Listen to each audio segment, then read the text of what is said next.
Okay, guys, I'm back. Had to take care of some stuff and kind of knocked me down for a minute, but I feel like I'm back to about 90% power. I should be back to full power hopefully within the next day or so. This story, I believe, is one that deserved my immediate attention, and it just goes to show you, what kind of bullshit we as a people get fed. And in this particular case, people who enter the military honorably because of paid incentives, and probably would not have given the country 4 or 5 years of service or re-up for an additional couple of years of service without those financial incentives, are now being screwed, and I mean screwed royally. Approximately 10,000 soldiers in the California National Guard were offered incentives approximately 10 years ago to re-up.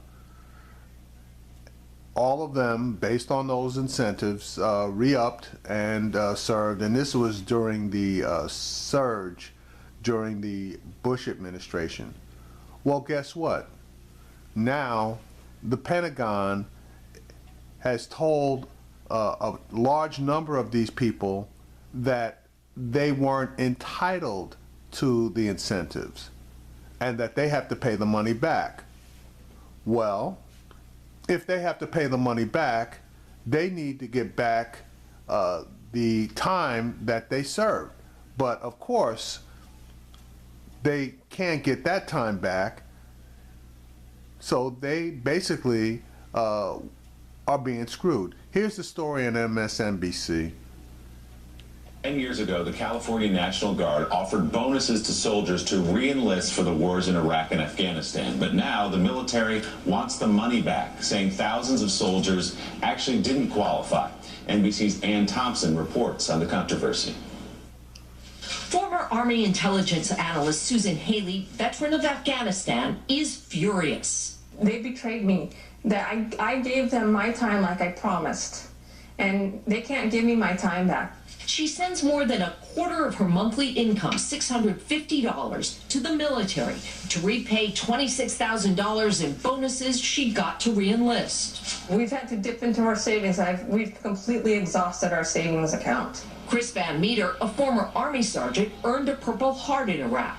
He's refinanced his home to cover the $46,000 the military says he shouldn't have gotten. I think we really got screwed, and I think it was a slap in the face. Both were members of the California National Guard, enticed by the Guard to re-up with bonuses of $15,000 or more when the Pentagon was trying to fill the all-volunteer force from 2006 to 2008.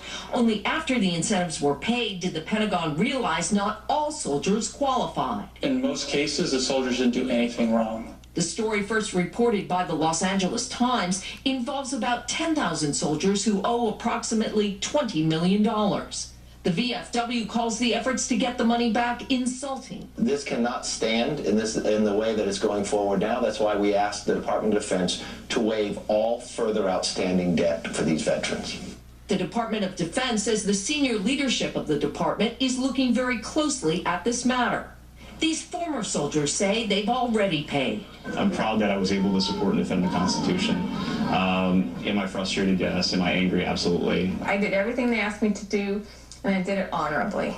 Now hoping the country they proudly served will act honorably as well. Mike. See, now it's crap like this that pisses people off. Okay. Now, here's my first question. How are they going to get the money back from the people who served honorably, got those bonuses, and were killed? Okay? Are they going to go after their estates for the money that they quote-unquote mistakenly paid? No. Then I mean, I can't even say no, because you don't know what the hell these guys are going to do these days. They may actually go after the estates. It might be too late to do so, but they may make an attempt. But these people who did their duty, they went above and beyond, such as the guy who received that Purple Heart for being wounded. Wasn't the fact that he was wounded definitely be enough for them to waive that? The goddamn Pentagon tries to purchase all of these offensive systems, missile systems, etc., planes, whatever, ships, whatever. There are billions of dollars of cost overruns, but they pay those out and don't say a goddamn word. So now they're down $20 million to living, breathing Americans who did what they thought was right. Okay, they did their duty. They gave them the time that was requested. And now, because some yahoo up in the Pentagon didn't properly, I guess, distinguish or vocalize or put in writing exactly who was entitled to the re-up benefits, now they're going to dump on, those 10,000 soldiers who did nothing wrong. That is flipping BS. President Obama or somebody needs to jump in here, okay, waive all of the fees or monies that were paid, waive all of those, and if I were them, I would go back in and repay every dime that every person who paid money into this thing, I would give them back every goddamn dime, okay, because they deserve it. We talk about doing right by our veterans, doing right by our military. Well, here's an example of when the U.S. government should step up to the plate and do the right thing. Screw these guys.